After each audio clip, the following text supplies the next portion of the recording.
right, that's it. We are back, and we are going to have quite an interesting show. And as is, this show is always about UFOs and aliens, and let's just throw in a couple of conspiracy theories. Or if you just happen to like, the stunning ghoul Elvira, then this is the show for you. And you're bound to have a good time. So, before I bring in on a guest, I do want to make a couple of quick shout-out announcements. And one of them is I have a side project going on, and that is Breakaway Media. This is where I do logo design, video, promo, things like that. And I also teach people how to do some of the stuff as well, because some of the companies out there are getting a little ridiculous for some of the most simplest stuff. And I believe people should be paid, but you need to make a living, but you don't need to make a killing. Speaking of paid, if you want to help support Specter Radio, you can get our merch, and the link is down in the description. I have shirts, I have more designs than just this, and I will be uploading more. And also, I have just recently helped some people start up a new group, Outer Realm Paranormal. So if you get the chance, check that out. And it's a great community. And that's not the only community that's out there. You can also check out Unified Paranormal Program, and that is spearheaded by none other than the paranormal consultant, Matt Barron. I heard he's a dick. Yeah. What's up, everybody? So yeah, it's been a while since we've done this. So yeah, Reunited. Thank you for the invite. No problem. And I haven't talked to you in a while, and I know you've got Unified Paranormal, you've got Paranormal Consultant, you got Paraverse, I believe. Yep, Paraverse podcast. Paraverse Studios is still up and running.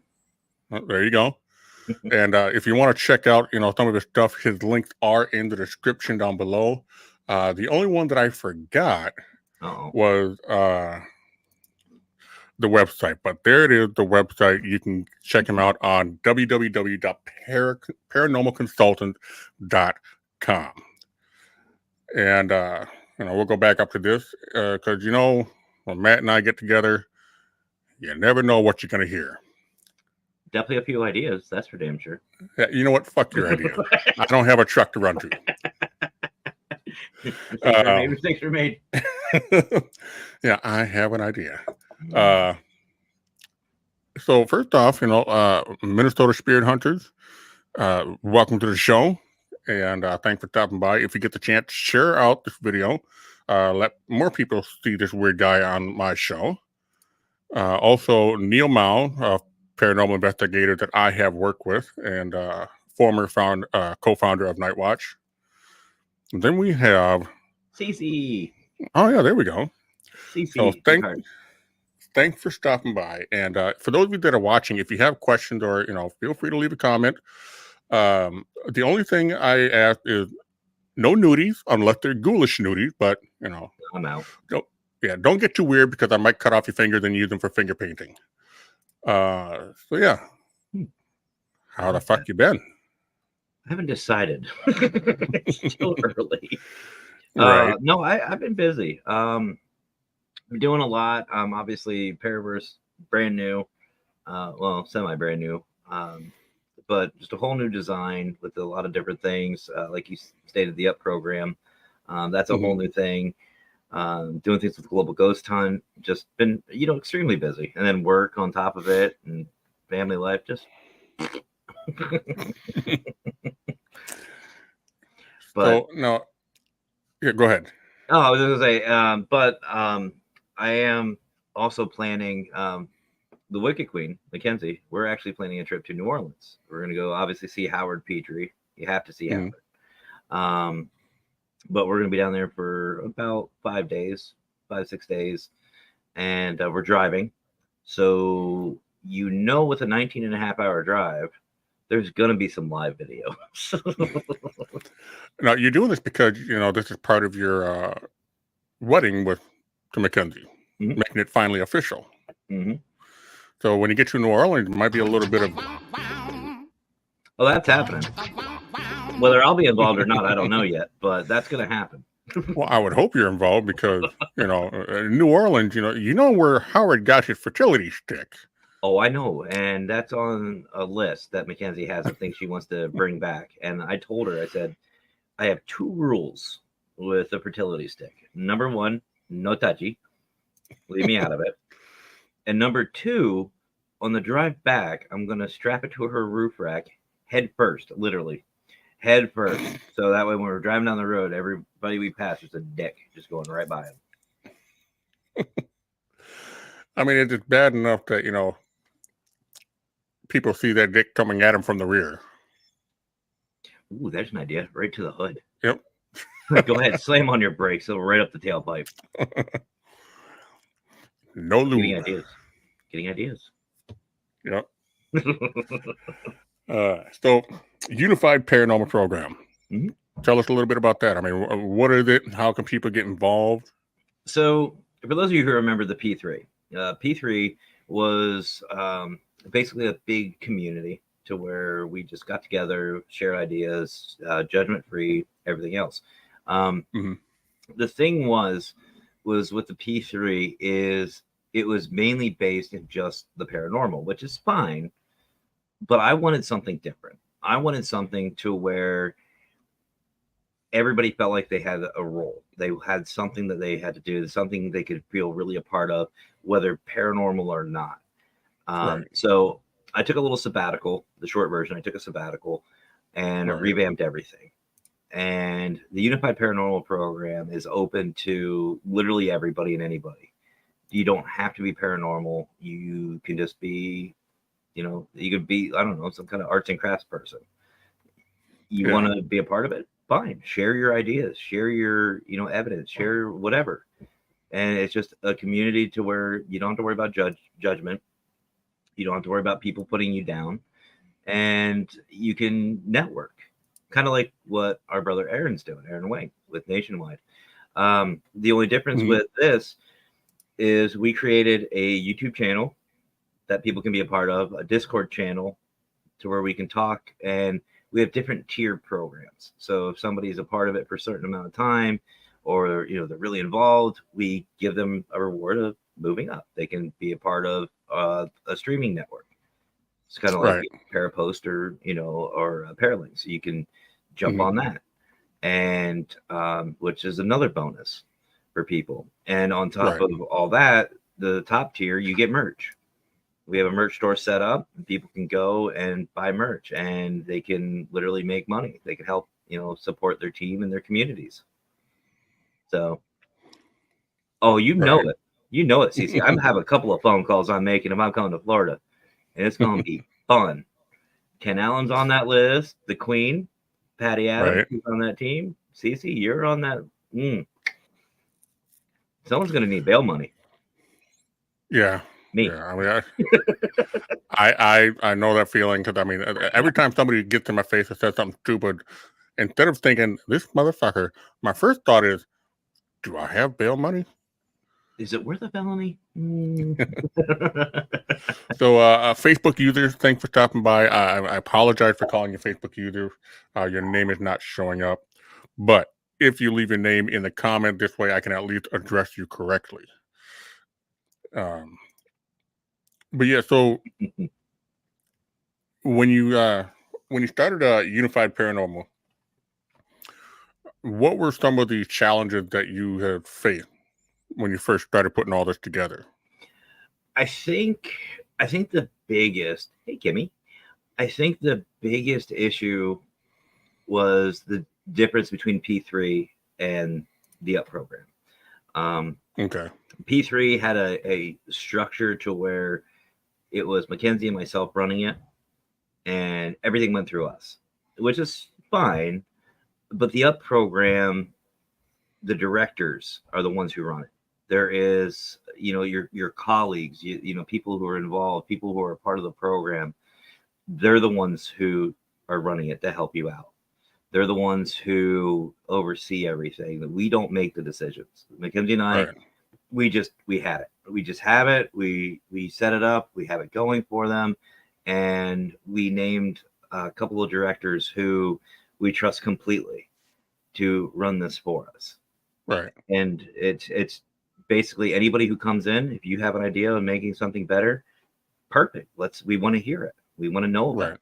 But on the same aspect, and I know you know this too, brother, there's a lot of negativity in our field. I'm not going to say the D word, but there's a lot of it. Mm-hmm. And having a system of directors helps correct that a little bit. It makes it more of an umbrella that people can get behind and get underneath to protect themselves. So that way, if somebody comes up with, say, a pitcher, and they say, I caught an orb, they're not going to get castrated. It's constructive. Yeah. It's all constructive, and it's monitored at all times. So right. I think that was probably the biggest one is that difference. Mm-hmm.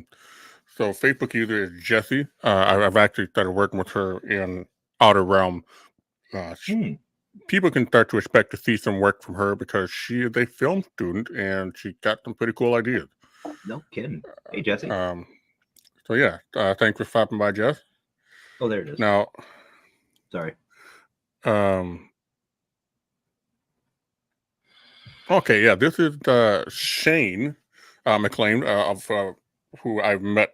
I known him from when he was with the Newest, but now he's started Outer Realm. He's the director. He's the one that I spoke to. Okay. Hey, Shane, how you doing? Reunity, yep. She's very adamant about that as well. So I know one of the things, like you mentioned, with the whole toxic behavior in the field. One of the things that I've always kind of wanted to, emphasize time and time again, you mentioned constructive criticism. Yep. On the other side of that, you have to be willing to receive it. Be aware of, what you caught may not be what you think it is. Yep. Be aware that you are going to get opposition. There's no getting around it. Everybody has a theory. But that's what makes this field so cool is, right. In the paranormal it's everything's a theory. I can sit here and say that every spirit is purple. You can't prove or disprove that. To me, it is. And obviously that's a big extreme. Much love, Cece. But that's the whole point of it. Like, you get these people who preach para-unity, but are afraid to take constructive criticism. Mm-hmm. Or they castrate somebody for having a thought. I mean, you and I personally, we've had a couple of debates about it, and it's never been heated. I mean, we've gotten into it, but at the end of the day, we're still laughing, we're still friends, we're still family, and that's I think that's one of the biggest things that has been bugging me about this field. Well, there's that, and there's also if somebody says something that you don't agree with, you don't have to sit there and attack them and try to destroy them. No. Either go out there and prove it or disprove it. Yeah. You don't have to sit there and talk shit. Mm-hmm. Take some action, prove it or disprove it. I mean, I can't tell you how many times, I would come across an article and, everybody, and I see arguments on both sides about whether certain locations are haunted, that I took my friend Neil and Thomas with me, and we've gone out there and we're like, okay, let's see if we can validate this. Yeah. There's not enough of that.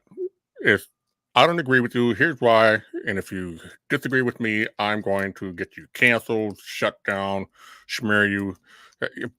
Yeah, whatever. Fuck off. Yeah. And, I've said this on my show, and I know you've heard it several times. If you don't like what I'm saying, go somewhere else. Just go somewhere else. There's plenty of other people to watch. You don't need to watch me. Right. I don't know why I have the audience I have, but it's just one of those things where if you're going to sit there and preach para-unity, then para-unity, you have to accept everybody. Mm-hmm. Like Anthony, a brother of ours from the Texas Wraith Hunters. Mm-hmm. He uses a Ouija board. He loves this. He loves that thing. Mm-hmm. I personally don't use it. I think they're dangerous. Do I castrate him for that? Do I put him down for that? Absolutely not. What works for him works for him. And I think it was Lurker I was talking. Yeah, it was Lurker. I was talking to him one night off camera, and you know, we've all seemed to agree that there is no one piece of equipment that is going to get you absolute proof of the paranormal, of life after death. There never will be. There in our lifetime right now, there never will be any piece of evidence that is going to unite everybody to say that is 100% paranormal. That is absolute proof that there's life after death. Right. It's not going to happen. Right. Well, the other side of another aspect of Reunity that very few people seem to catch, and it's actually a little surprising. Opposition is what fuels innovation. Yep. Some people say, well, I don't trust the millimeter. Okay, well, let's make something that you could trust. Okay, why don't you like it? Okay, let's work on that. Yep. The same thing with investigative technique. I find that the Estes method, as it is a little bit difficult to validate because the person with the spirit box is the only one that's hearing it. Mm-hmm. Now, sometimes that spirit box will spit something out and the person doesn't understand what it is, but somebody else might. Yep. So when they say inaudible, I'm like, well, shit, if I could listen to it, I could probably tell you what it said. So instead of, bashing it, I said, okay, do this. Get a splitter so that the person has the headphones on. And then there's a speaker that the camera can pick up. Yep. And if both the person and the listeners pick up the same thing, great. Validation. Right. Well, here's the problem. And I've said this before, and I know you've agreed with me on this. The paranormal field is like a huge jigsaw puzzle. What works for some doesn't work for others, which is fine. You can only put certain jigsaw pieces in certain places. That's the way the paranormal field is. It's going to take everybody doing their own thing, their own way, and put all their pieces together, mind you, to figure out what's going on. We already know that there's life after death. We've already answered that question. Otherwise, who the hell are we talking to? The question now is, what happens? And we all have theories about it, which is fine. But we're not going to get answers if we're trying to shove, different jigsaw pieces in other places or use the same piece. It's not going to happen. We all have to work together on it. End of story. Yeah. And I'm assuming that this is Shane again. Everybody needs to, stop being judgmental. And I agree. And I'll admit, I've been guilty as anybody else of being judgmental about certain processes or even evidence. But okay, so now you get into a situation. Now you have a heated discussion with somebody, and this guy's about, just about ready to just go full on shit fit mode. What are some of the suggestions that you would make to other people to try to help, take that situation down a notch? Well, that's a loaded question. It's an idea. Well, you know me. I'm always going to fuck you up. So is it what I suggest people to do the right way or what I personally would do? Because those are two completely different answers. Well, give it both because one might work for somebody and the other might work for somebody else. Me personally, especially if it's on my show, it'd be really shut the fuck up. That's basically what it'd be. It'd be like, really, just shut up. You're getting heated over nothing. Just shut up. If you can't have a civil conversation, be open because it's a two-way street. Like you said, if you can't be civil about it, grow up. You've got some growing up to do. Talk to me when you're a little more mature. Right. My best suggestion to everybody is if somebody wants to get really heated over something, two things. Number one, they're either really passionate about and you're either not listening to them or they're just being a dick. They're being a Karen. And the best way to stop all of that is to stop giving them the attention. These trolls, these people who are out to destroy people, which, by the way, the little shot, and yes, I like to take little jabs people if you don't know who I am. Somebody said to me about a year ago now, that the following Tuesday they were going to shut me down. Still fucking here. Still waiting. But if they're getting that upset about it, just tell them to go away. Don't give them the attention. Right. The thing is these Karens will run out of people to have, an audience. They will run out of an audience. People will stop listening to them if we all just say, you know what, you're negative, you're drama, you're toxic. I don't care. And they will have no one to go to. They can talk to a mirror. Now, I do like what David said about the Estes method. It's having an audio recorder go with it. That's another great way to, expand a method to, help validate even further. Well, that's the thing in our field is validity. Can you validate it? If two people are hearing the same thing and they're not even around, like Emmy McKenzie, PDX. I love that woman. Right. The last time I saw her, she was on Anthony's show and she was gone. Mm-hmm. I love Poor girl Emmy. just couldn't even, all I thought was the kind of swaying to the one side. I even popped in on that one. I remember that. Yeah. But no, like we were at the USS North Carolina. I know you remember that investigation. Yep. About halfway through the night, or no, it was just about the start of the investigation.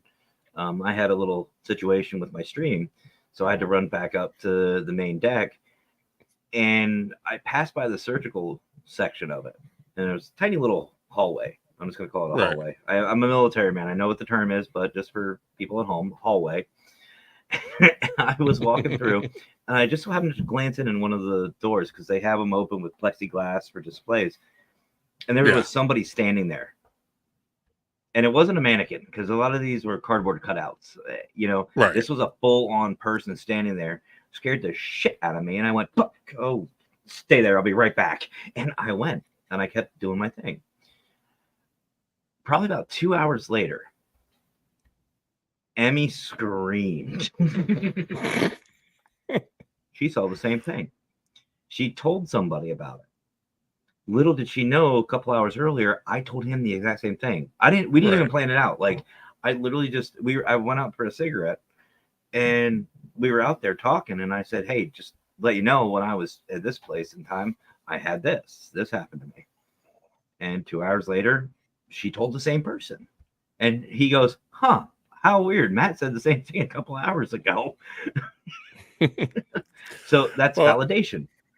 Right. So real quick, tell a little people about the battleship. I mean, where is it in, what kind of history did it have? So the USS North Carolina, and I'm not going to give all the spoilers away because I want you folks to do your research on it because it is an amazing piece of history.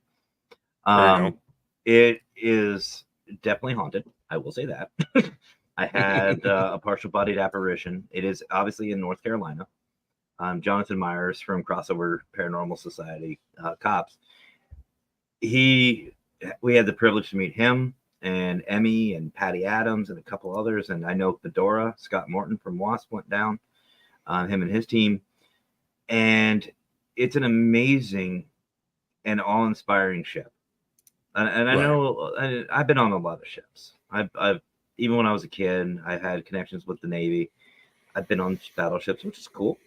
I've been on the USS Midway, but there's just something about the USS North Carolina that's just awesome. It's a different type of environment. It is obviously decommissioned. It is what they consider dry docked. There was only, I believe, 3 deaths on board, which is odd to me. But it's so active with only 3 deaths, but I kind of get the feeling that because of how homely it really feels, the spirits have that connection to it, and the sailors have that connection. But there was only 3 deaths, and it was by a torpedo that actually hit. And you can investigate the spot where it hit. You have to pay a little extra for it, but it's amazing, folks. It is definitely worth going to check out. I know they accept donations for upkeep and stuff. I highly suggest doing it. But not honestly for all of them, even $1 for, anywhere, any one of these historical locations. But if you get the chance to do it. But be respectful. I will tell you that. I'm not saying you're going to get hurt, but I'm saying if you want good evidence, read between the lines. If you want good evidence, Be respectful. Just saying. But Right. well, don't do what I did. Fucking surfer. Yeah, well, was- you know, I think for you it's a little bit different because they could detect, you know, your past service. Well, it also didn't help that I was wearing my veteran hoodie with my medal, and I was just calling them out left and right. I was using every Navy term I could think of, mustering up. I was calling them out. I was challenging them in a way that only military members can do. I was playing Anchors Away for them. I played the CB song, and just an FYI for those who don't know, CBs are a part of the Navy. We are the construction battalion, CB, and our motto is "We build, we fight."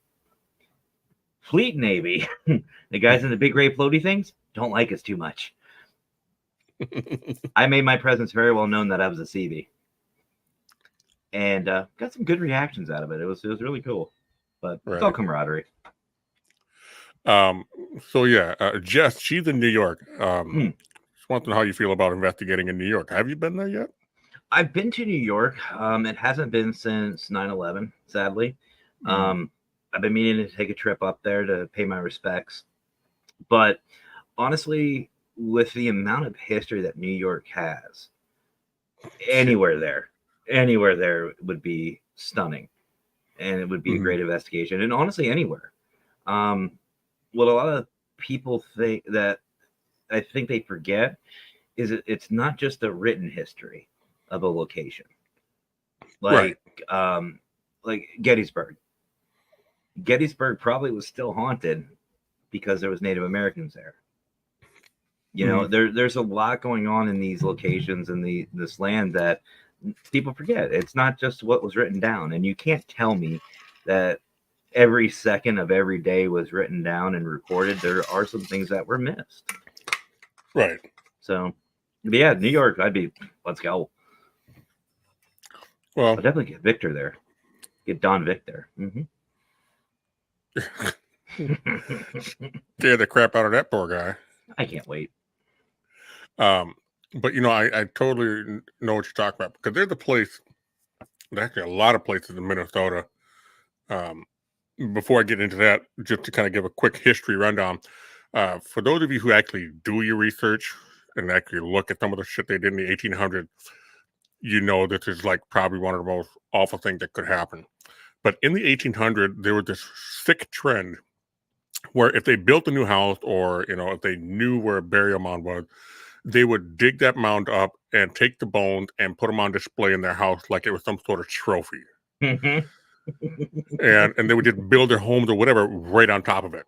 Yep. Now, there's a place in Minnesota here called Hennepin Bluff Park. And it's a water lock. You know exactly what a water lock is, but for those of you who don't, if you ever go on a river and you see a water lock, it's where the ship goes in because the rivers are at two different levels. The ship will go into a specific dock, have the door locked, and it would fill or lower the water, whatever they need to get the ship to match the next level they're trying to get to. Well, in order for them to build this particular water lock, they blew up an island. The island was a collection of burial mounds. They didn't even dig them up or nothing. They dynamited the shit out of it. And so that part is haunted. And because of that negative history, it is also one of the worst places to be in that area because that's where all the junkies go, the homeless, gangsters go. It's really messed up. So you had me up until the druggies and everything because obviously, folks, it is about safety. Like I'll go pretty much anywhere. Yeah, like dark hallway, looks creepy, hear metal clanging, let's fucking go. Yeah, you get a bunch of homeless and drug addicts, and yeah, the living is what scares me. And so, I mean, you know, we've talked about, you know, toxic people and, you know, negative anything. What are some of the things that you've experienced where negative mindset or, you know, negative behavior actually impacted an investigation? I don't need names, but what were the situations where that has happened to you? All right, fine. If you don't want names, I'll cut it down. Okay, well, fine. Do tell me names. I mean, I don't care. So, for those of you who don't know, I've ran in my 17 years of doing this. I've ran 3 different paranormal teams. The last one, I decided to back away from and to shut down because all they were after was money. Mhm. They were after they just wanted to become the next Zach, which I don't know why, but they wanted to become stars. Which, FYI, little fun fact, their team shut down again. But I don't understand why. But they started faking their evidence. They started making things, and I'm not just talking about just, you have something and all of a sudden, oh, look, it's moving, it's floating. Not like, no, I mean, like telling the client it was worse off than what it was. Yep. So they would scare their clients. They would, get things just all riled up. They'd start provoking at inappropriate times. Like, we have reports of children spirits, and they're calling them out. Like, come on, motherfucker, let's go. Like, what are you doing? Why would you do that? You miss out on some good evidence, but more importantly, you're missing the point. We're here to help the spirits. We're here to help these families. We're here to bring validation. Some of these, I don't think some teams understand that you can change people's lives with an investigation. I've saved marriages. I've helped reunite families. I've brought closure to people. That's the beauty of this field. You can give them those answers. Right. And when you do stupid shit like that, you're just tarnishing not just the field, but yourself and your team. And, we missed out on what could have been one of my favorite investigations over stupid shit. And again, it's all about focus. What are you about? Why are you in this field? And if it's about the all-elusive dollar, fuck off. Sorry, not sorry. We're here to spend money, folks. Yeah. Well, I mean, on that note, I understand why some people would, do something small to try to help, generate some income, like I'm doing with Specter Radio. I'm not looking to be made rich, but if people would buy some merch, that would go a huge way to help me cover the cost for StreamYard, RSS, the software that I use. Yeah. Oh, and absolutely. I'm right there with you. Like Paravid Studios. That's, that's why I started it, to try to help out with that financial, bane of this, so I can continue doing what I love to do. Even with my merchandise, all my merchandise, it goes for something. It goes right back into the field. It's not, I'm not here to make me rich. I could care less. But, if it happens, great. I won't say no. But at the same time, I'm not going to sit here and just be like, buy my merch, buy my merch, buy my merch, buy my merch. Oh, there's Fedora. That's Fedora right there. I have busted. But, and my merch I make as cheap as I possibly can. Right. You know what I mean? Like there's, I don't know. And I'm not saying there's anything wrong with it. Because obviously, like I just said, we're here to spend money. Yeah. And if there's a way to help supplement that so we can keep doing what we want to do and have fun and doing these shows to help people out and to network and to have a good time and meet people, fuck it, let's go. Let's support each other. Yeah. Well, and when I had Night Watch, we never charged anybody to investigate their location. No. Because for us, not only that, but I also never really cared who was in the shot. I just wanted to make sure that somebody caught the event or the evidence. And I had people ask me, how come we never see you in the video? And it's like, because it's not about me. Yeah. It's not about Neil. It's not about Tom. It's not about anybody. It's about what are we getting? Yep. And it's like Pennhurst. When I did Pennhurst for the Global Ghost Hunt in May, when we were recording, I saw it. Okay, well, it's the consultants. It's the Wicked. It's the Wicked Queen. You can deal with it, Fedora. Love you, brother. But I'm always in front of the camera. I'm always doing these podcasts. I wanted to show what Pennhurst really was. And on top of that, I got a great opportunity to show the world what my wife can do, what the Wicked Queen can do. Right. And it just that makes good content. And I plan on doing the same thing. We're going to New Orleans. We're going to be doing 2 2-hour sessions for the Global Ghost Hunt live. And it's not going to be about me. It's going to be about Howard from Paranormal Swamp Investigations. It's going to be about my wife. And it's going to be about the stores, the shops, the people, the places, the investigation. It's the passion of the people. I could give two shits. I've always said if I become famous, I want it to be because of everybody. And that's the thing. Like, I don't want it to be about me. I don't want to say I got here from me and my hard work. No, I want to say my hard work got like people like yourself, Fedora, people we work with.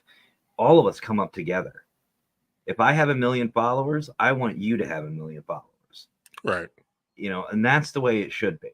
Just supporting everybody, having fun. And if everybody just stops for a second and thinks about it for just a moment, if we combine all of our followers, we could really do some damage in this field.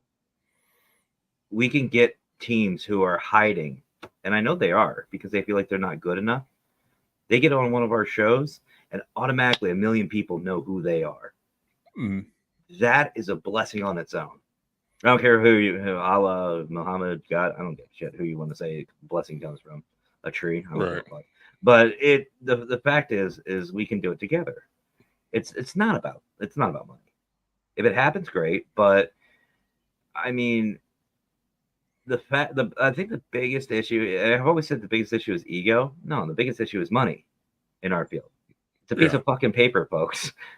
Yeah. I mean, Aaron, you and I will attest to this. Our microphones, our software, our computers, they ain't fucking cheap. Hell no. But you know what? The better equipment we have, the better content we can give everybody. And the more followers we all have, the more followers everybody else can. We could share everybody out and have some fun with it. Yep. And it also gives us the opportunity to be able to help more people. 100%. And that's another thing. If somebody like right now, we're streaming on my personal Facebook page. Well, I know, and you're all over the place too.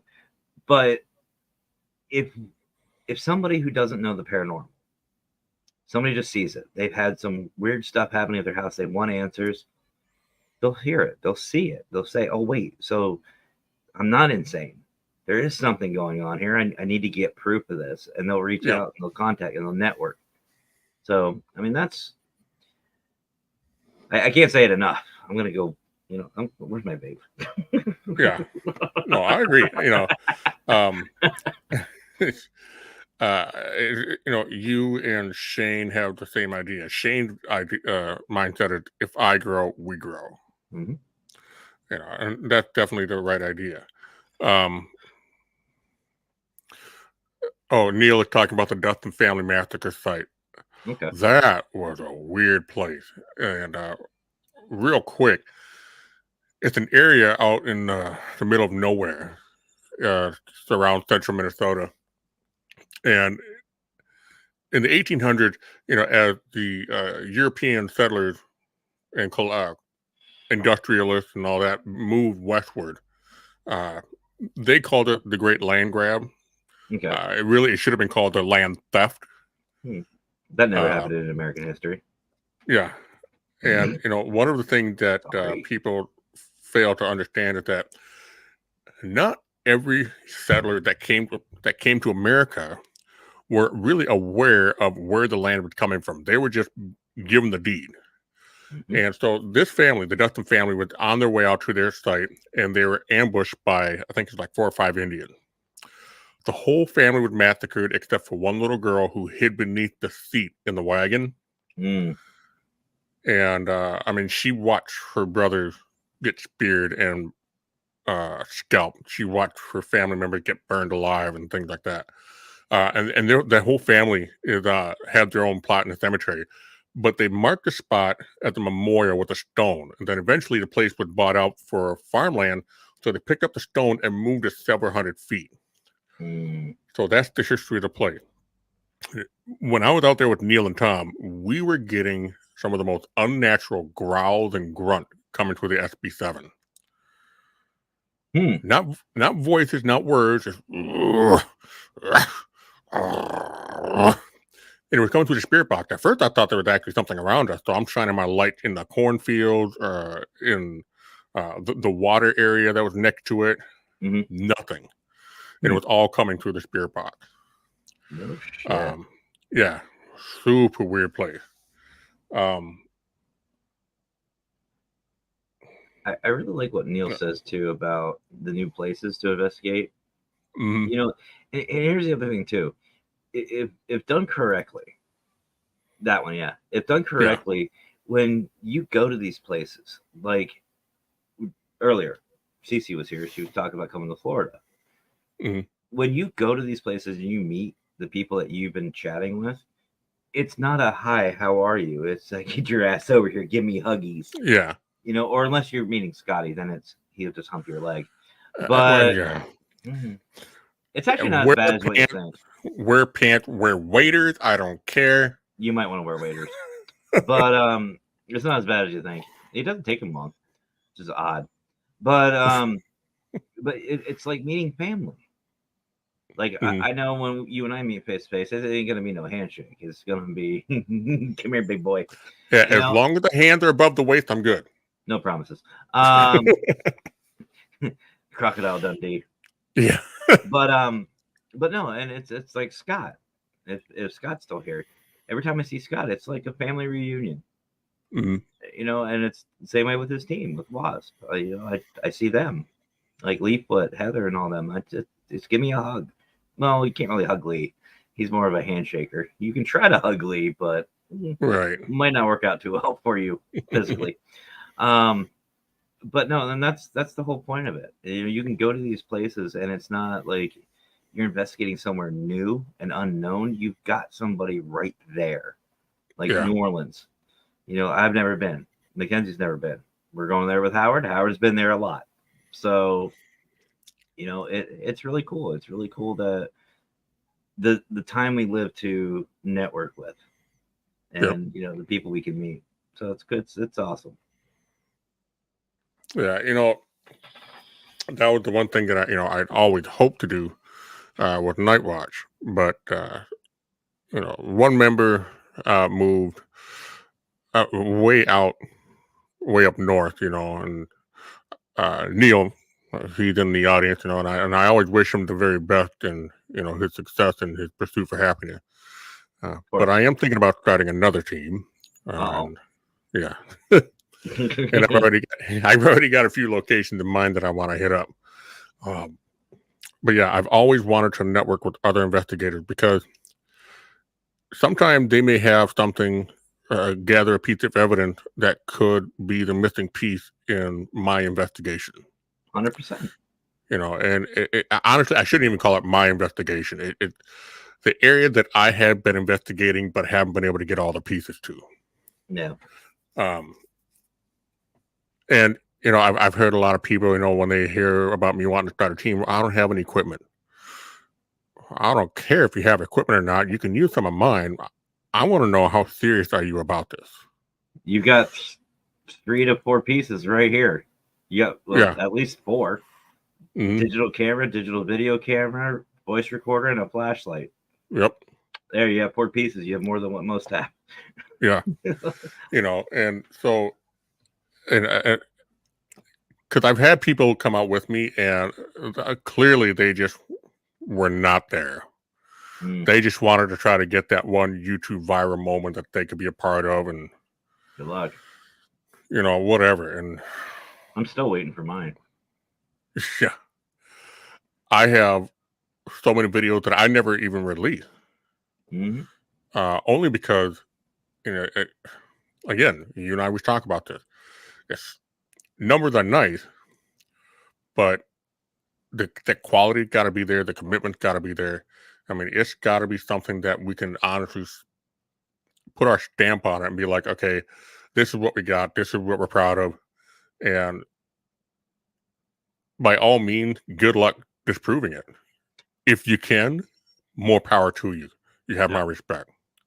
The only exception to that rule is my show. At the end of my show, I'm just like, fuck it. It happened. It happened. Yeah. But yeah, tell us a little bit more about Penhurst. I mean, I know Penhurst is like probably one of the most famous location, but it seemed like most of the people I talked to, uh, it's there's no middle ground. It's one extreme or the other. They all have the same story, or they have something very different. You almost never hear anything in the middle. Well, you're about to. So here's the thing. So when we were 100% going to Penhurst, obviously Mackenzie and myself were like giddy little school children. Me more than her. I was like, and dead people.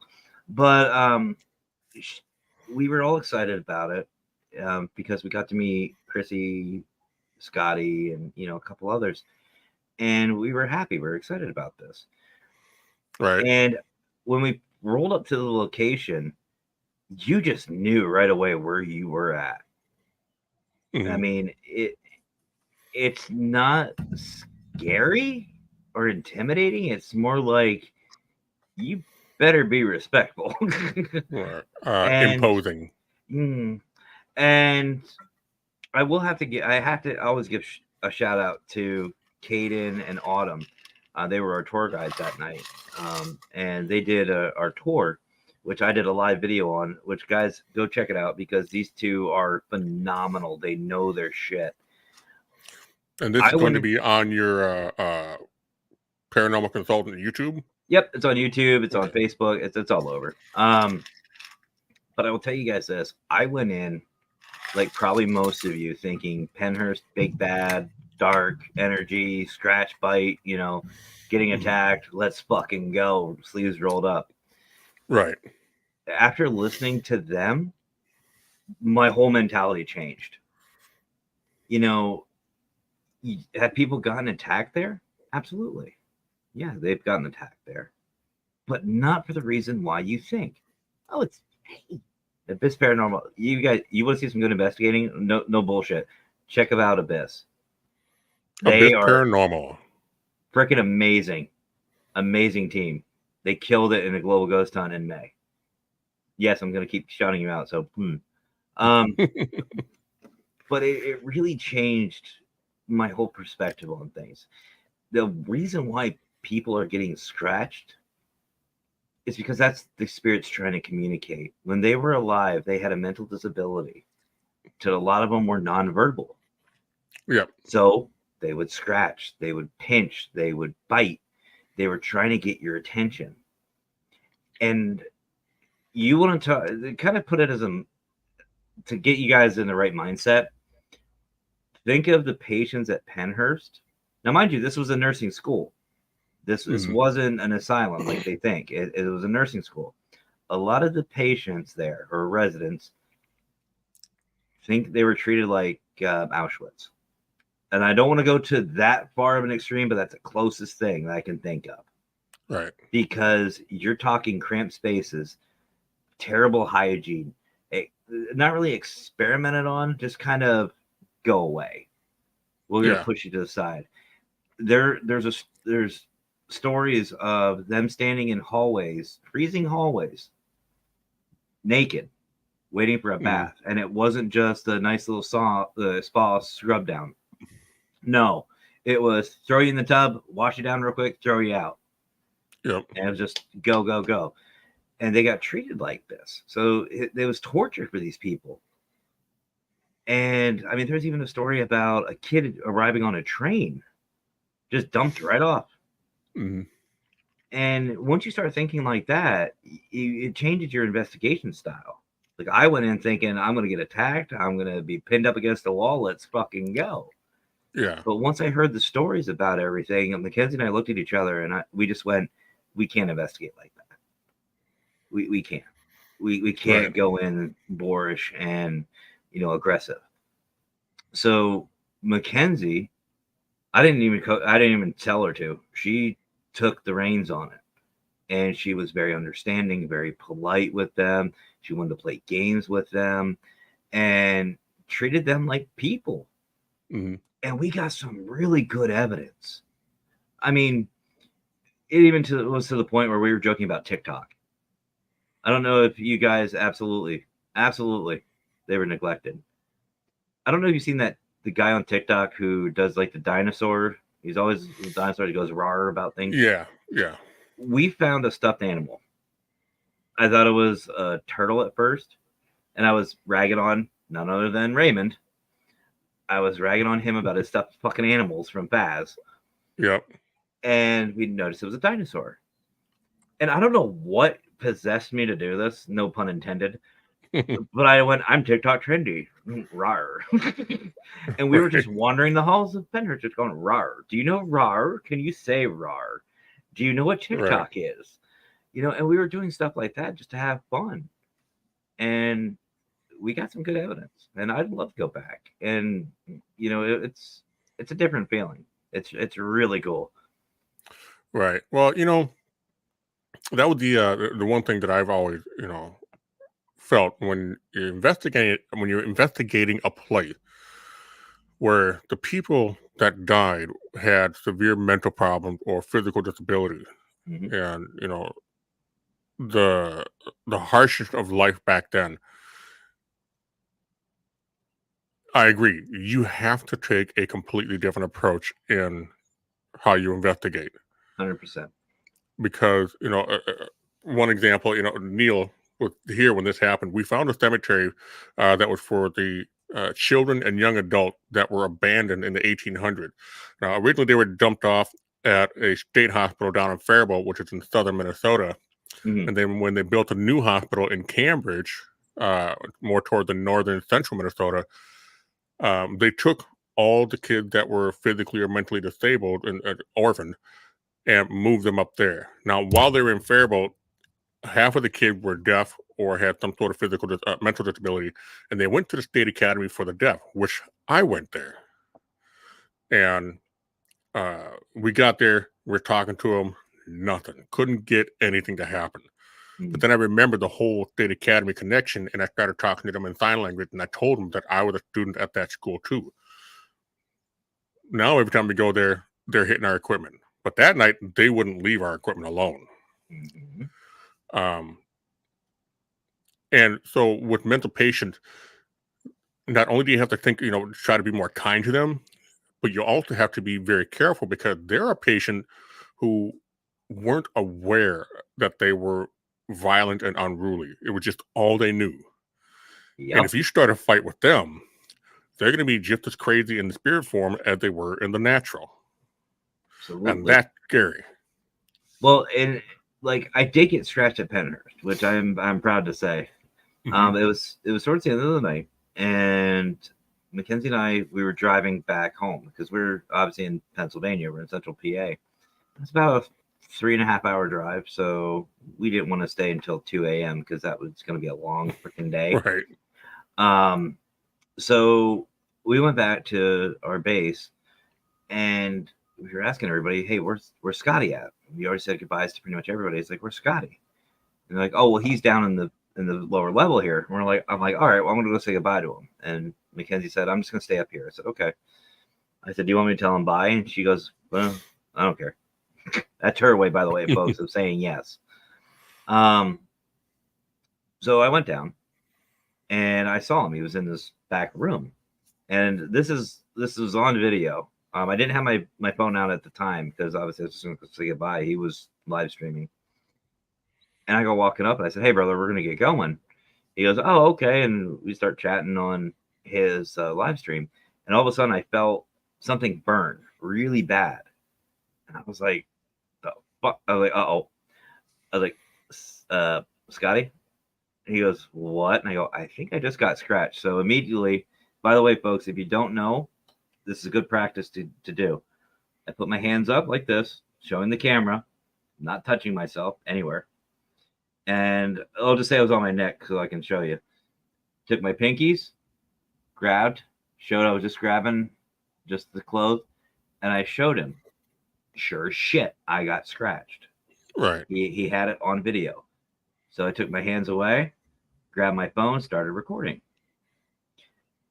Oddly enough, he said he thought he got scratched. He didn't. He just had to scratch his ass. He had an itch.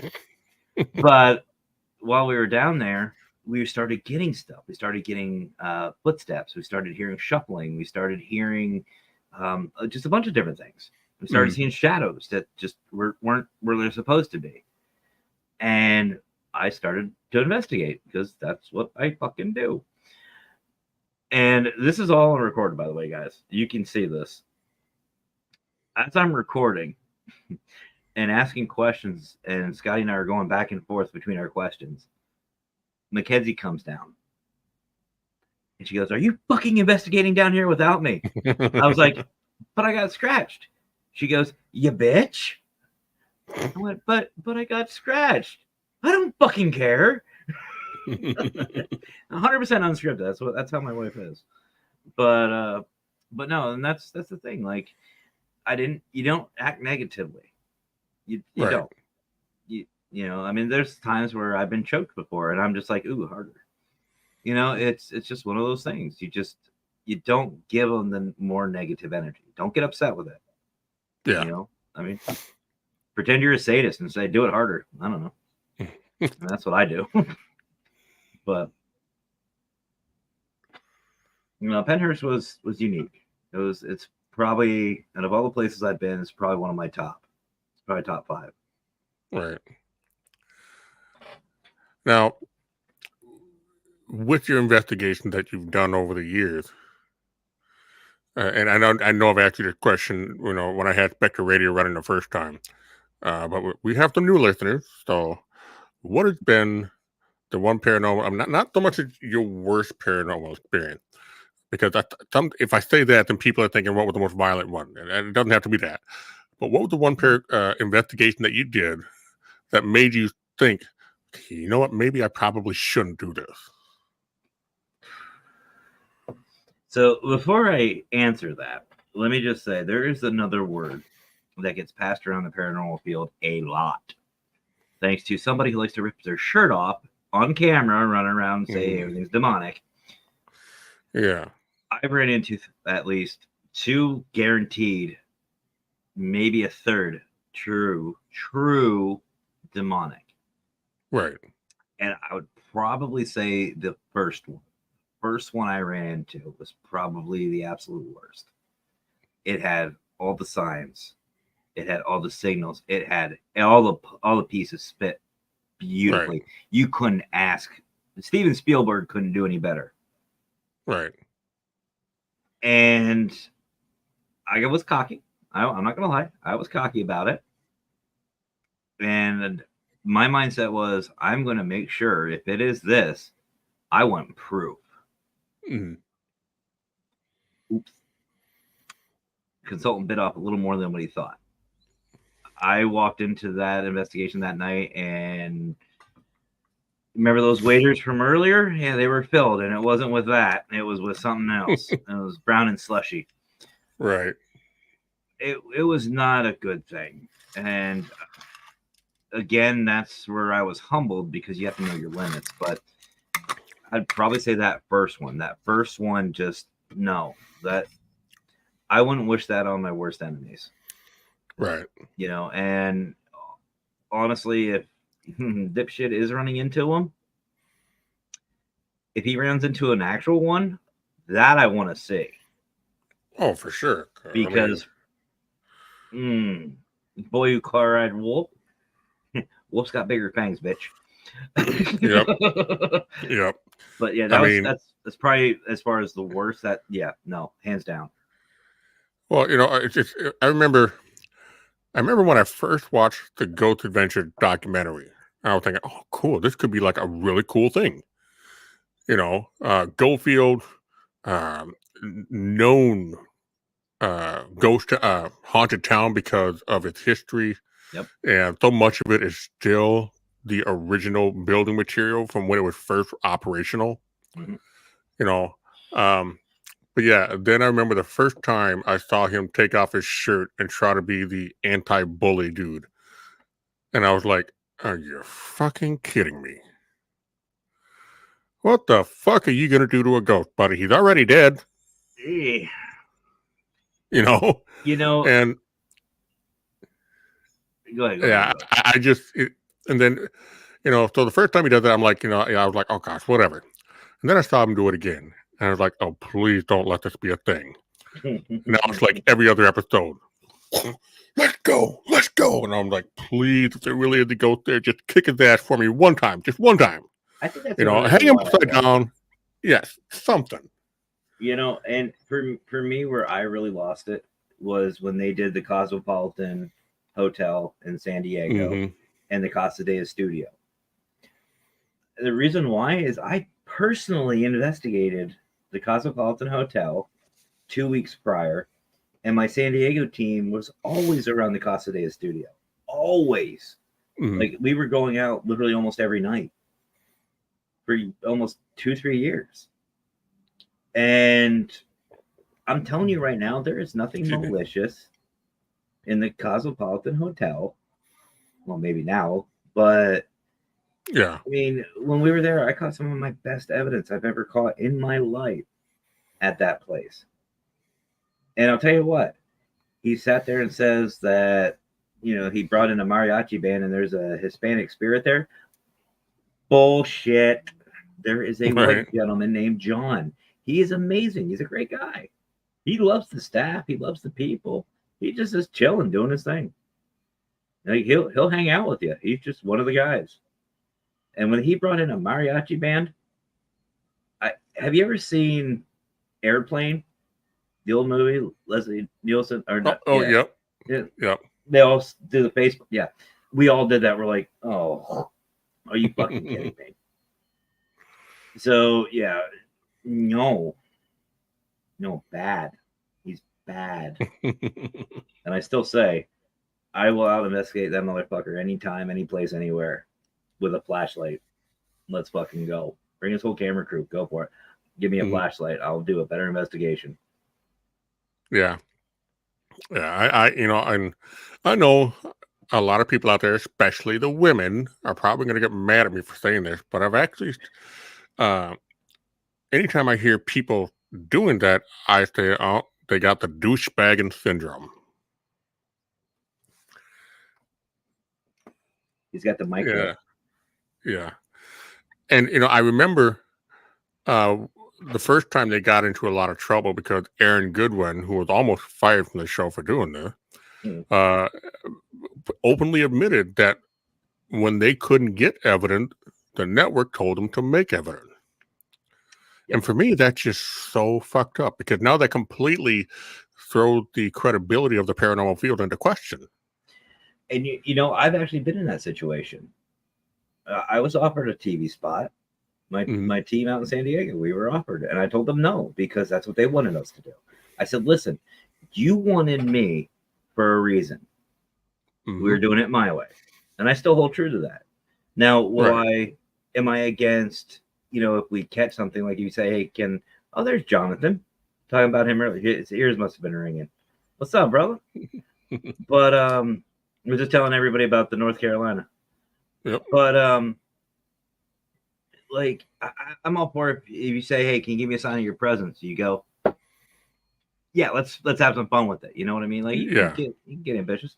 But I've always said, if you're going to be in front of one of these fucking things, a camera, be entertaining. That's your job. You have to be entertaining. That's how you're going to keep people. Not by, like I can sit here, like, you can't see my hand, but, oh no, my vape's moving. Look, it's paranormal. Oh, it's a demon. Yeah. Fuck off. Please. I don't know. I just, don't sell yourself out. It's not worth it. And real quick, as we mentioned, Jonathan Meyer from Crossover Paranormal. If you get a chance, check him out. He's a genuine, down-to-earth country boy who goes to some amazing places. He's a good old boy. Him and his dad. Yep. Him and Pops. With Parapig Studios. Yep. So, again, check him out. And thanks for stopping by, Jonathan. Much love, brother. Yep. David says hey to Jonathan. Got the Goldfield. Yeah. What? The episode. See, what did it for me was... I think that's the only good one. Looking back, none of them were good. None No, I of them. mean, not the series, but the actual documentary, the very first one. Because that one just felt more genuine. I didn't buy Agree to everything, but it disagree. just, yeah. See, here's the thing, folks, and I get it. These people need to make a living. I get it. I 100% get it. My thing is, if you're gonna fake evidence, big or small, put a fucking disclaimer. Mm-hmm. Yeah, don't mess it up for the rest of us. Exactly. It doesn't even have to be, hey, we're faking shit. You don't need to run that. No. Just put for entertainment purposes only. Yep. Or you could even go so far as to say this scene has been dramatized. Just don't try to sell me on some bullshit. This guy is drama. This guy is drama. No. Yeah. This guy is full of shit. But no, like before, after, during, just put for entertainment purposes only. Because if you say you're a part of the field, then you're representing all of us. Whether you know it or not, whether you know somebody or not, you're representing the entire field. And if you're gonna fake something, just put it for entertainment purposes only. Who cares? If you say it's for entertainment, then everybody knows. We'll have some fun with it. Yeah. Scare the shit out of each other. Who cares? Prank each other. I don't give a fuck.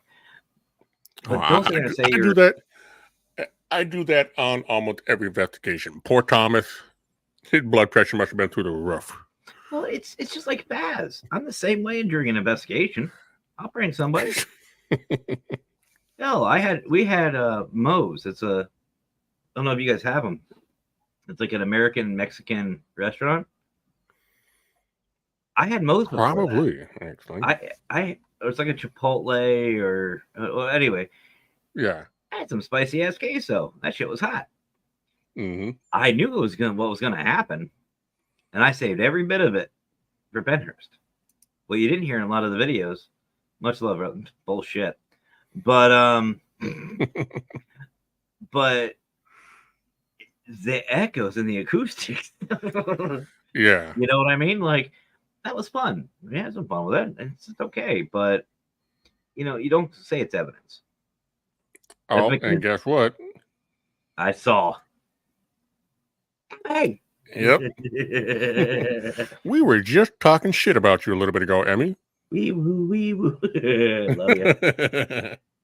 Yeah, if you get the chance, check out PDX Paranormal. They've got a couple of podcasts on their own. Her and J-Mac, they are hilarious to watch. So check them out. Yeah. Yep. I love those two. They do the wee woo, wee woo. Oh, and if you ever get the chance to talk to Emmy, I don't know if she figured out a way to bring it back, but ask her about the big, hard, throbbing, wiggly eggplant. Mm-hmm. It makes me feel a certain way. As long as something else wasn't burning Emmy, I think you're okay. Either that or you might need to adjust the amount you take. Absolutely, it is an attitude. It's a way of life. The wee woo is a way of life. Yep. I actually caught myself at work doing that. I forget what happened, but I was like pissed off one day, and I was like, "You need a wee woo." They're like, "What?" Yep. I'm like, "Nothing." And it just made me giggle. But see, that's something else too. Like these shows that we do, they're therapy. Let's be honest. This is cheap therapy for us. We get on, we talk about whatever, we vent, we make some stupid ass jokes, we meet some funny ass people, and we have fun. It takes us away from reality. Who cares if it's for an hour or two, or in Howard's case, 6 or longer, or a 7-hour Baz stream. But that was what, New Year's? Yeah, about that. But it doesn't matter. It's fun. And, everybody always says, like, today, for example, paranormal. I was told the paranormal, what I'm doing here is a waste of my time. Bullshit. I help people. If anything, they get a cheap laugh. They learn something. They know there's people who care, who actually want to help them. You know, it's community service, and I enjoy it. I enjoy what I do. Right. If you don't like it, I never asked you to be a part of it. Right. So, well, yeah, go ahead. no, I'm good. I was just going to say, I know we kind of touched on that a little bit earlier, but I kind of want to get back to it because I don't get off it track. it's so, for me it's so important, only because it affects both the people who are suffering it and those who are around it, and that the issue of mental health. And one of the reasons why I am such a vocal supporter of mental health awareness, if you're going to be a paranormal investigator, you have got to have your head on right, because whether you're an investigator or a research, after a while, this stuff starts to break you down inside. Yep. If you're not careful. Yep. And it happened to me. That's one of the reasons why I left the field for a while. I caught myself becoming the person I hated. Well, I mean, let's look at it for what it is, brother. We're in the paranormal field, and I'm not talking about Bigfoot, aliens, or whatever. The paranormal, Right. Ghost hunters, whatever you want to call us. We Right. deal with death. Think about that for a second. Mm-hmm. We deal with death. I mean, we go into places that most people would shit themselves. We talk to people who have passed away, who have lived such terrible lives, or some good lives. You know, we hear the stories. We put ourselves out there mentally, physically, emotionally, like what Abista said. You know, we put ourselves at risk every time we go out, whether we're going to a cemetery or a Penhurst or a Waverly or wherever. We put ourselves in that predicament. And if you're not mentally prepared for it, you shouldn't be there. Right. Like we all have our own ways of coping with the outside world. We all have our own way of doing things. Mm-hmm. The night of Penhurst, and for every investigation that I will ever go on, I have a certain ritual that I do. I stand in front of the location. I take it all in. I just let the environment just come at me. And I match the energy. And what I mean is, if it feels creepy, I pump myself up. I get that adrenaline going because I know I'm going to need it. If it's more laid back, like the North Carolina, I sit there and I slow myself down. I slow the emotions. I slow the adrenaline. And I just kind of get myself into a nice, relaxed state. And then I start walking around the property. I go check it out. I check out every aspect of it. I look at what am I going to get myself into? What kind of vibe is this environment giving off? And the most important step of all that is, as soon as I get on that property, like I'm outside, as soon as I step in, what's back here doesn't fucking matter. Right. It does not matter. I'm all right here, right in the now. And to me, I think that's one of the most important lessons that I've ever learned. Because you can't bring the outside into an investigation. You had a bad day at work, you're pissed off, stay the fuck home if you can't get it together. And the opposite is true too. When you leave it all at the investigation. Don't bring it home with you. You know, if you had a bad night, so what? Right. Well, I mean, there's that, and there's also, kind of touching on what Abyss Paranormal is talking about here, an empath. Generally, people with any ability, if they're the ones that are having the issue of stress, anxiety, fear, whatever else, depression, you really have to be extra careful, because not only can that affect you even worse, that can in turn change the whole investigation. 100%. This is where you start to see people bringing home attachment being negatively impacted. I mean, it's one thing when the spirit is trying to convey a moment to you and it becomes overwhelming. Yeah. But it's another thing entirely to be in such a negative place in your mind that they now attach themselves to you and just completely screw everything up for you in your home life, your personal life. You hear stories of people lashing out. I mean, look at the Constantinos. Yeah. Rest in peace.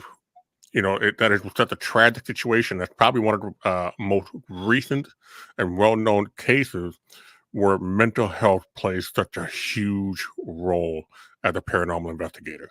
Oh, 100%. And if you're an empath, to be honest with you, and like Mackenzie, she's an empath. And you can see that during Pennhurst. You heard me say that she called me a bitch, and that's her. That's her normal. When she's investigating, she started more laid back, more, more empathetic. She was more soft. She was softer with the spirits.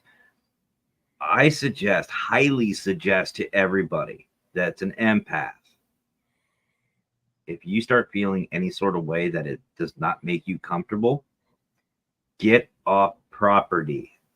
Keep in mind, I said property, not location. Don't go to the front yard. Don't go to the backyard. Go across the street. Go down the street. Go to the corner. Get off that property. And do not come back until you are recentered. Yep. Because the more you're like a sponge. The more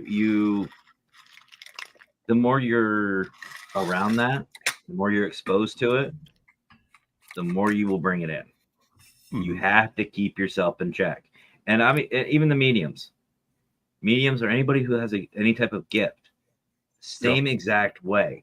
If you feel something that is not you, that is making you uncomfortable, back out. There's nothing wrong with that. Right. And I'm not saying do a dude run. We all know that iconic one from Ghost Hunters. Don't turn around and go buck and run. No, don't do that. Bad. Right. Just say, can you please excuse me? I appreciate what you're doing. Can you just give me one moment, please? And walk away. Don't run, walk. And no matter what happens, keep going. I don't care if Casper's going, excuse me.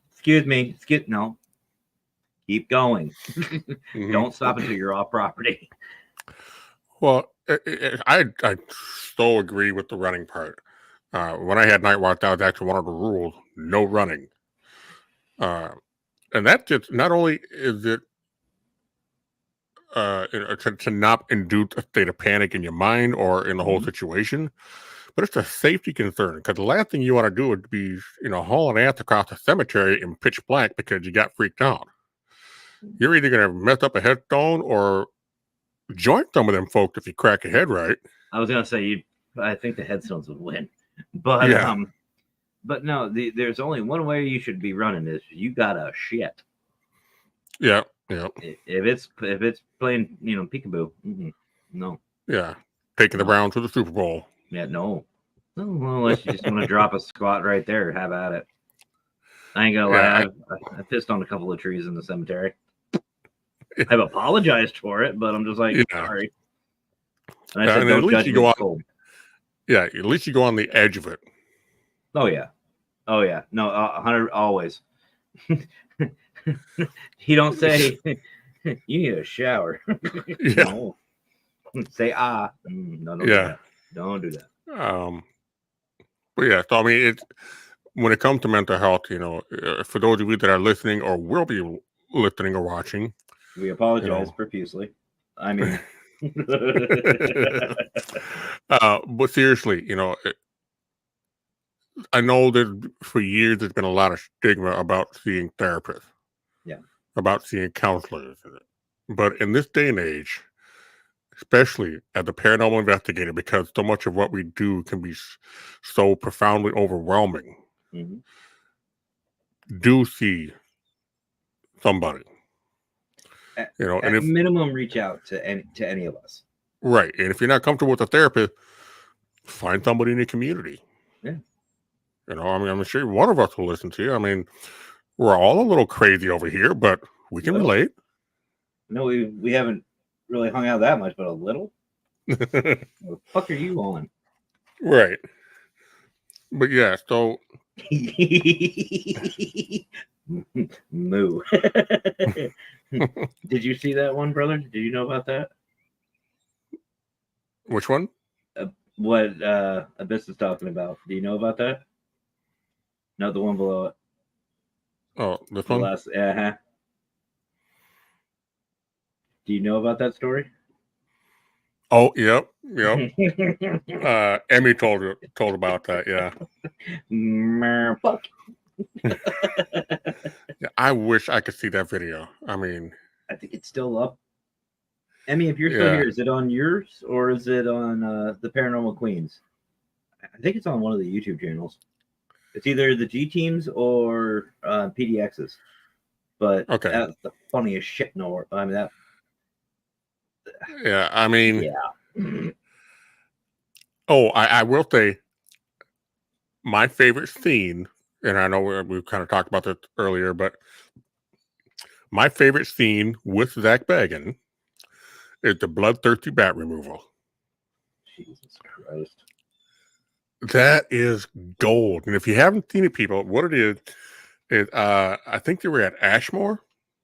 I think so, yeah. And they were inside the building and they found a bat. So okay, like, we need to get rid of this bat. So Zach Baggins is leading the extermination squad. He got what looked like it was supposed to be a pool cleaning net. And Aaron Goodwin is behind him. Nick Groff is behind them. And Nick Groff got the camera. Aaron looks at the camera and goes, "Watch," and tapped Zach Baggins on the elbow. Zach Baggins, and I will proudly say this, turned into a little bitch. Turned into even more of a little bit. Yeah, there you go. So yeah, if you get the chance, go on YouTube, search Ghost Adventures Bloodthirsty Bat Removal.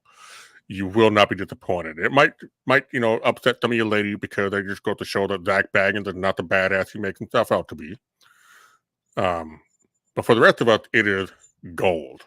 Yeah, I'm going to elaborate on that one. Make sure you don't go on their YouTube channel. Go to somebody else's who's recorded that, because don't give them the views.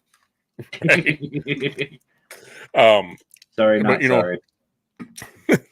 But speaking of comedy stuff, if I'm sure Matt will probably let you do this too, but if you get the chance, if you got some hilarious footage of something that happened to you on a paranormal investigation, cut it down to the right side so that Facebook will allow it, and post that shit on Specter Radio.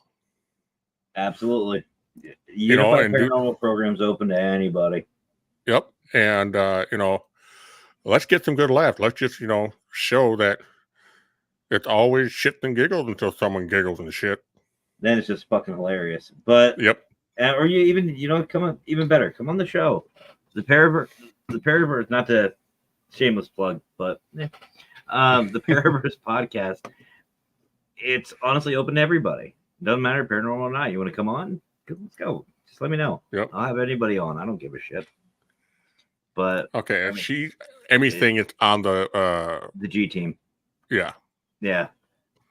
But it's funny as fuck.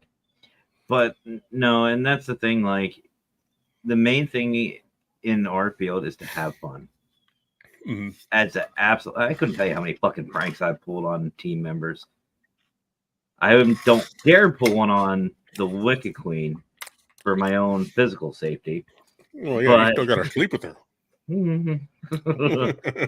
Yeah. And she has more than a fertility stick. But I can safely say this because she doesn't watch this shit. But she doesn't watch anything with me on. No lie, brother. No lie. I said so. Two things. So number one, we were in bed the one night when we always make time for us. Okay, wait. Do I need to put up an X rating on this? It's not show and tell yet, okay. But this is just the tell part. This isn't the show. But we always make time for each other to watch YouTube videos or something on Hulu or just some else time. And we were looking through her YouTube. Now she is subscribed. I will give her that, to Paranormal Consultant on YouTube. And my show popped up. Forget what show it was, but it popped up. And I said, hey, why don't you watch? Oh, I know what it was. I was talking about Wicca culture and the Wicca religion. And I Okay. mentioned her. And I said, you should watch that. And she goes, I ain't watching that shit. Literally says that to me. I'm like, fucking hey, shot to the nuts. Thank you. So fast forward to my next show. We were talking about it, and I was ragging on her a little bit about her hurting me. and they're like, oh, you better be careful, she'll hear this. And I was like, she don't watch this shit, she's even told me that. Swear to God, no more than 2 minutes later, Creepy Cult popped in on YouTube side, which is her, and goes, Newt. And I went, oh. I literally just said you don't watch this shit. Right. You liar. I love that woman. Well, you better. You're going to the voodoo capital with her. I'm sure you want to leave with her. Yeah, well, see, here's the thing. I think I'll be okay because I don't think she'll drive 19 and a half hours by herself. She'll wait till we get home at least. And she might get that powder that'll turn you into a zombie servant. Too late. But I told her she fed me. She's fucked. Like, yeah. What is it? Men, you have to feed them, fuck them, or whatever. No, she just fed me. Yeah. That's all she had to do. Like well, you know, I showed my wife the Facebook meme years ago. Best way to keep a man at home is to keep his balls deflated. Oh, no, the best way to keep a man from bouncing around is to keep his balls deflated. Actually, to be honest with you, she's my best wingman. She sees shit that I don't see. I love it. Right. Our sister from across the pond, the Liz lovely Milner. Liz. Hey, Liz. Much love, Liz, to you and the family. Hopefully everybody's doing well.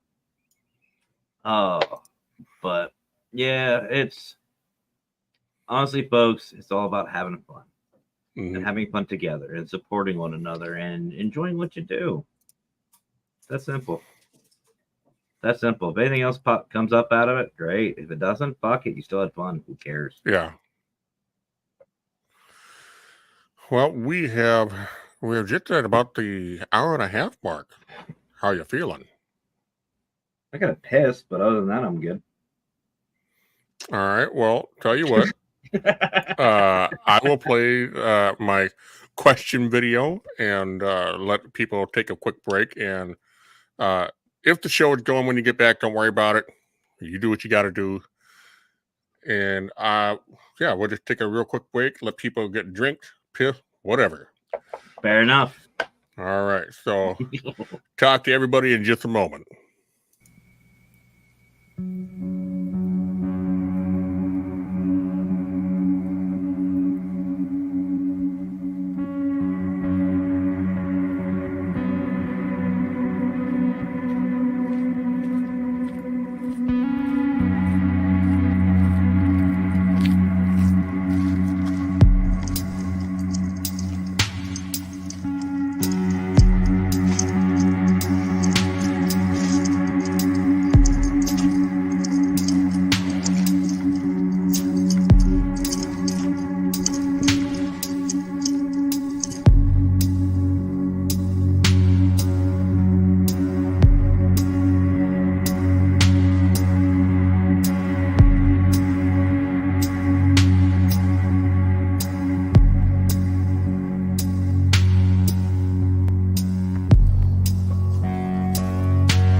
are back. I hope you all had a chance to wipe before you got back on that couch.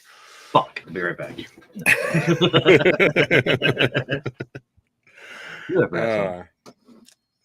So yeah, we had we were talking about funny shit that happened. What's the funniest shit that ever happened to you personally on an investigation? Now you are making me think. So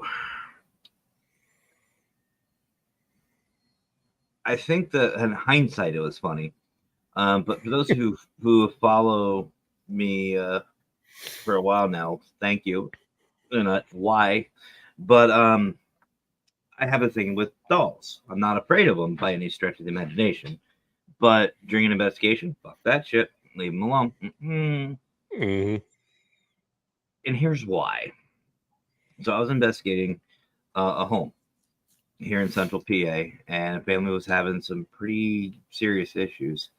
Nothing I don't think was demonic in nature. Just it was odd, and it was causing some issues. Right. And when we did our walkthrough, it was obviously during the day. We did baseline readings and whatnot.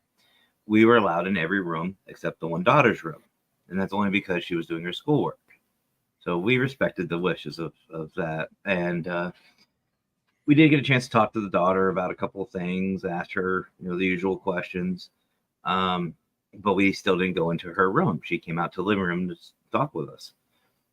The night of the investigation, the daughter was over at the neighbors, who was also, I guess, their cousin or something like that. Like the family lived fairly close. Mm-hmm. And I was helping set up. And I said, well, you know what? Since we haven't seen the daughter's room yet, I don't know what angle I want a camera on. I'll go put it in. I'll go put the camera in. They're like, okay, cool. So I grabbed my stuff, opened the bedroom door, and if there wasn't 40 fucking dolls staring right at me, and I just went, nope. I walked right back out. I was like, I ain't fucking doing that shit. Nope. I swear to God, I didn't investigate in that room all night. I poked my head through the window, but I ain't going in that fucking room. Fuck that. I've seen Chucky way too many times. No. So hindsight, that was pretty funny. Another one I had was I said we had some opportunities to better the team out in San Diego. One of them was through Lionsgate, who does the Conjuring movies. Mm-hmm. The first one that came out, where they got the Dibbit box, which was really good movie. I was asked by Lionsgate, which I thought was a scam for the longest time. It was great. Hindsight, I feel bad, but at the same time, it was still funny when I actually met them, and they were legit from Lionsgate. They wanted us to help promote their movie out. They were doing the premiere. It was up and coming, and they wanted a paranormal team. Well, our name came up. So we started promoting the movie out. I got a couple of passes to come to the premiere. That's all I was told. We just had to show up. I show up. Right. We all had our uniforms on. We looked good. And we looked like a team. And I saw the producer I was talking with. And another little girl comes up to me and she goes, so, Mr. Barron, are you ready? Are you ready? Like for the movie? Yeah, I can't wait to check this out. And she goes, no, for your speech. Right. Excuse fucking you? She goes, yeah. You're going to give a little talk about your team, talk about the movie, the trailer a little bit, talk about what it's about, and blah, blah. I went, oh. Two things. Number one, believe it or not, I have stage fright. I do. I have stage fright. Problem number two, probably the biggest of the two, I never saw the fucking trailer in my life. Right. When I tell you I ripped the whole pack of cigarettes apart, and yeah, I was sweating bullets. And the entire time I was up there, my investigators were going, and I wanted to go. There was at least 300 people in that fucking theater. I handed out about 1,000 business cards, which was cool. But I needed a new pair of pants. I was shaking. I was sweating profusely. Yeah. So, Right. but as far as evidence, I don't know if I think I've told you this, brother. But believe it or not, folks, ghosts fart. They flatulate. Yeah. They shit themselves. The reason why we were doing an investigation, I think it was I don't know if it was at Pioneer Park or if it was a private residence in San Diego. But the team was full of immature idiots. Like somebody farts or burps or something, there's always a comment. There's always a comment. We were immature. When shit hit the fan, literally and figuratively, we were right on it. It was professional, but we were immature little pricks. Right. I remember sitting there doing an evidence review, and the guy that I turned the team over to after I moved, Stan, he was listening to the recordings. I was watching the DVR. He just starts busting up laughing. And he goes, Matt, you need to hear this. What? He goes, just listen. So I'm sitting there, I'm listening. And you hear one of my investigators go, if you're here, can you give me a sign of your presence? And then dead silence. I was like, damn, somebody needs a fucking squeegee after that one. He goes, I know, but listen. I'm like, what? I don't hear anything. He goes, exactly. I was like, what do you mean? He goes, you were there, this person was here, and that person was here. The three most immature motherfuckers on our team. Yeah. He goes, you just heard the fart. Yeah. You made a comment, right? Yeah. Nobody fucking said a word. So you mean we caught an EVP of a ghost shitting themselves? He goes, yes. I went, yay. So my next question was, do we have to go back and give a blessing? At least a cleansing. But yeah. So yeah, Right. ghosts do fart. Just fart. That was cool.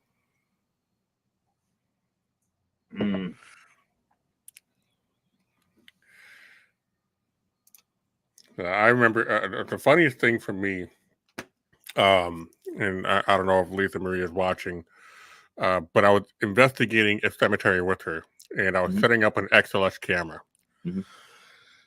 I had my XLS camera here. I had my night vision camera on the other side, and I had my laptop on my tactical box in the middle, and I was setting up the laptop, getting it all going.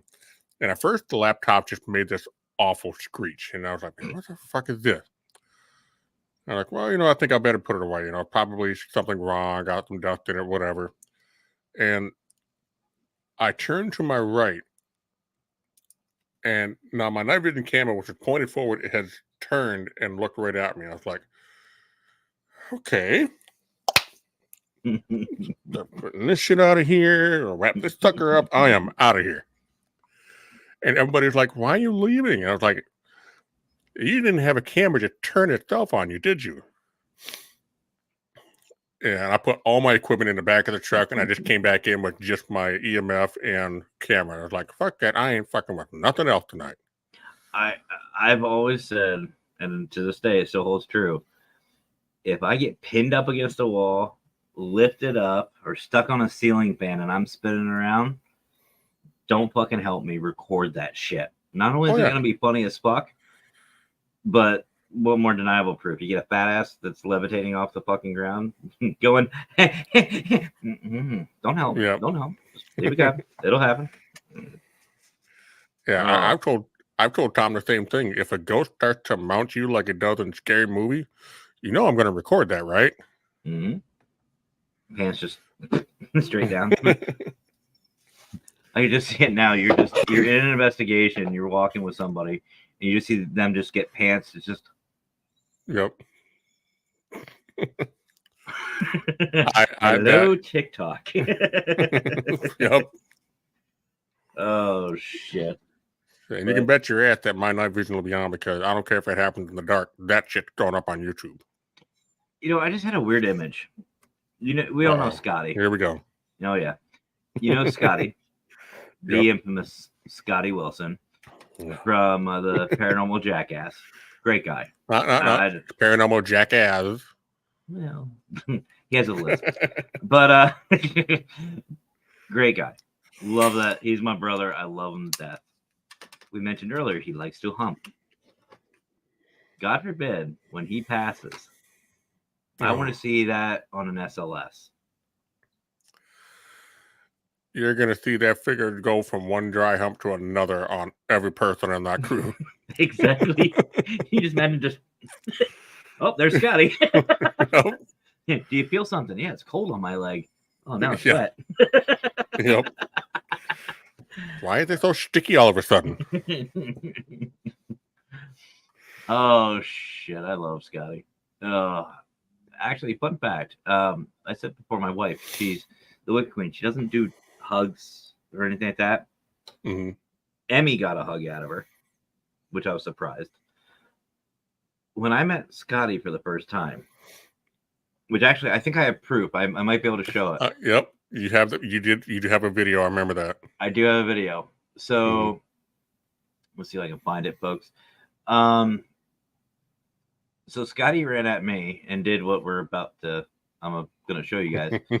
But what you don't see in the video is afterwards, this motherfucker jumped into the side of the passenger side of the vehicle and jumped on top of my wife and was air humping. She no likey touchy. So you can imagine the reaction. I afterwards I looked at her and I said, "Are you okay?" Because again, she's out of her comfort zone. And she goes, "I don't know." I mean, that can be an overwhelming experience to see somebody who's about the size of a chihuahua just come run up on you. Mm-hmm. Oh yeah, that's Scotty. I love him. All right, so there, I shared that with you, brother. All right, here we go. Okay, so just me, Scotty, the Wicked Queen. There we go.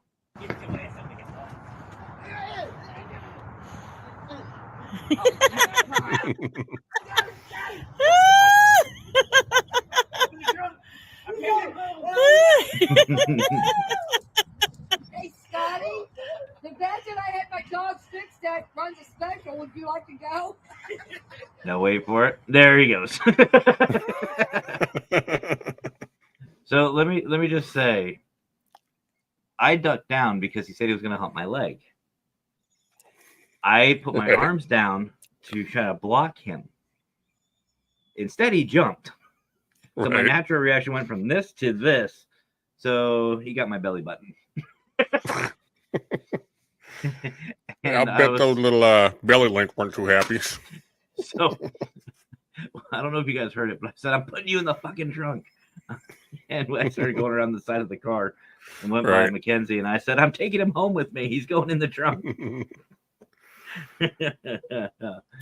But yeah, that's what you get for Scotty. And then he had TS. He almost got arrested by TSA at Beer Fest. I don't know if you heard that one yet. No, I haven't. Oh my God. I wish Emmy was here. She'll tell you. So the short version, Emmy lands in New Orleans. Howard greeted her. She goes, "Where's Scotty?" She knew what was up. Scotty was supposed to be there. He gave her some bullshit, like his flight was delayed or something like that. Right. Scotty comes up running right behind her, grabs a hold of her hip, and just goes to town. She screams. And apparently you could hear a pin drop in that terminal. TSA was coming over. Yeah. And I guess Howard and them were like, "No, it's okay. We know him. He's fine. He's fine. Just let him finish." We have a permit for him. It's okay. Oh, I love. See, that's the thing. Like we were talking about earlier, networking. This is what makes it. This is what's important. This is why it's so much fun. The people you meet and the friends you make and the family you make. Right. Yeah. Now, I will make two quick statements here. If you haven't heard of Fear Fest, it sadly it is over now, but they are planning on doing another one, and they want to make it a yearly event. Mhm.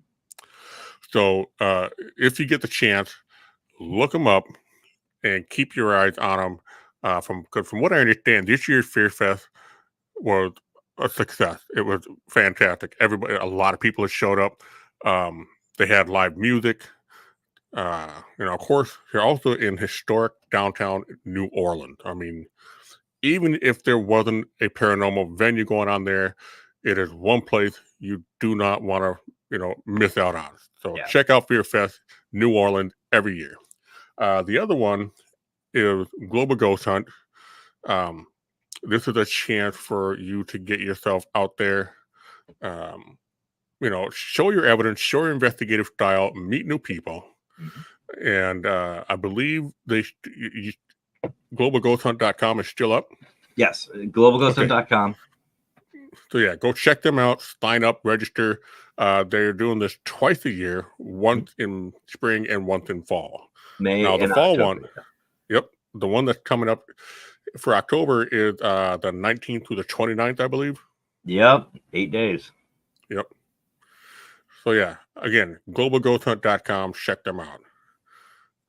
Anything else on that? Honestly, either with the Global Ghost Hunt, it's the way I always describe it. It's a celebration. It's a celebration of teams and locations from all around the world. It gets overlooked a lot, the locations, but places like Penhurst, Waverly Hills, and all these other places, it takes money to run these things, folks. So we, in the Global Ghost Hunt, try to bring some attention to them. And some of the places that aren't really well known, we're trying to get them out there and to celebrate it and to celebrate these teams, like Abyss and Rootless Destinations, Get Out Paranormals coming this year, and a bunch of others. There's some really amazing teams coming this year. And it's a huge celebration is what it really is. And it's worth it. And if you have if you're a team, sign up.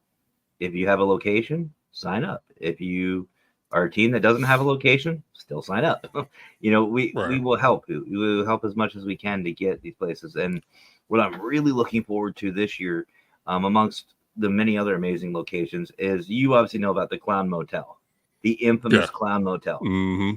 The one place another place where Zach Baggins had the shit scared out of him. That's on the list. That is going to be featured this year in the October event. And it is going to be done by AZ Pie. AZ Pie are absolutely an amazing group. They're a great group. And honestly, not a better team could have done it. And nothing against anybody else. And I know Abyss Paranormal is coming back. Mackenzie and I will be in New Orleans for that with something very special that just happened today, actually. That is probably, about 90% going to happen. I'm not going to give it out. You got to watch to check it out. But I mean, you talk about these locations and these teams, like it's great. It's great to get out and support everybody and have fun. And one of the goals for us as the admin are trying to do is make it interactive for not just the teams, but the audience as well. You are literally virtually investigating these locations with the teams for 2 hours. And which no other event is doing. They're not giving any team, 2 hours. They're giving half hour? That's not enough time. Yeah. We're giving them 2 hours, and you get to investigate some of these like really well-known places and some that aren't really well-known. And you get to be a part of it, which if you hear an EVP, you see something, they may not. You have the ability and the opportunity to make their investigation better just by being there. And that's what's really fun and important about this. Right. One of the other things that I respect about the Global Ghost Hunt is their emphasis on the location. Only because I actually had met a woman who owned the Victoria Oksana in Oxford, Alabama. Beautiful place, beautiful history. And she was open to paranormal investigations, and she was trying to make it into a bed and breakfast to generate income to save this place, because this was the very first home built in that part of Alabama. Mm. But unfortunately, like so many places, she ended up having to sell, and the place is slated for tear down for gentrification. Yeah. So with things like the Global Ghost Hunt, I definitely encourage that if you participate in any event, I want you to promote your team, but I also want you to really emphasize the location as well. Let people know about it. Let people know how to get there. If they have a website, direct them to the website. Because once these places are gone, that's just one less place for us to investigate. So Absolutely. it's not just for us; it's for the future. Absolutely. And, the consultants, Mackenzie and myself, we actually have 2 time slots, one at 6 p.m. Eastern and one at midnight. The one at 6, I've already spoken to Howard. We're going to go to some of these locations and shops that people have, like Voodoo Authentica, and we're going to highlight them. It's not going to be about Mackenzie and I. It's going to be about the stores, the people, and everything else. And that's what we're going to really make it about. We're going to make it about just them having fun and hopefully getting them some more business. Right. And I'm not going to say what the 12 o'clock spot's for, the midnight spot, because that's going to be something special. Howard Petrie's involved, so that's all I'm going to say. Yeah, well, with Howard Petrie, I would suggest that if you can find any, get some protection for your ears. And other things. Much love, Liz. But yeah, well, we have hit 2 hours, so I know. anything else you want to talk about? I think that part 2 is in order. Actually, you know what we should do? We need to get you on my show. We need to flip the script, if there was a script to flip. Yeah, well, I mean, I thought we didn't do any scripts, so how can you flip something that doesn't exist? It's imaginary. You know they make medication for that, right? Well, sometimes medication's fun. Right. All right. Well, it's just been great having you on, and we will definitely get a part 2 going. And you know the drill. I'm going to put you in the back room, hang out real quick, and we'll kind of talk a little bit more. But once again, if you want to check out any of his links, they are in the description down below.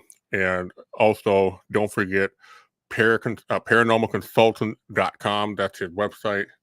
So go to his Facebook, his YouTube, like, subscribe, share, and let's just try to make this community something that we can all be proud of. Absolutely. Hi, Kimmy. I love Kimmy. Kimmy's awesome. Kimmy's one of those I'd love to get her on, like, Unholy Trinity or something like that. I thought you liked Kimmy. I do. Well, why do you want to get her on Unholy Trinity? It's kind of like a welcome to the family. Well, yeah, I've had the chance to work with Kimmy as well as Donna Stassi Partlow on Echoes in the Wind. So that's a psychic podcast. If you get a chance to check that out, please do. Absolutely. Any last thing you want to give a shout out to, or anyone? Obviously, Parapost, Paralinks, guys. Seriously, go check them out. If you enjoy listening to a whole bunch of different podcasts, some serious, some not so serious, go check them out. They're worth it. Parapost, Network Central. There's Parapost International, or Parapost 2 is what it's called. Paralinks 1, 2, 3 plus, and all of it. Just go check them out, guys. You will not regret it. 100% will not regret it. All right. Well, hang out in the back, and I'll be with you in just a moment, Matt. Sounds good. Much love, guys. All right. So there you have it. That was the paranormal consultant and director of Unified Paranormal Program. As I've mentioned, check out his links, show some support. As for Specter Radio, I definitely appreciate everybody coming in to listen and sharing us out.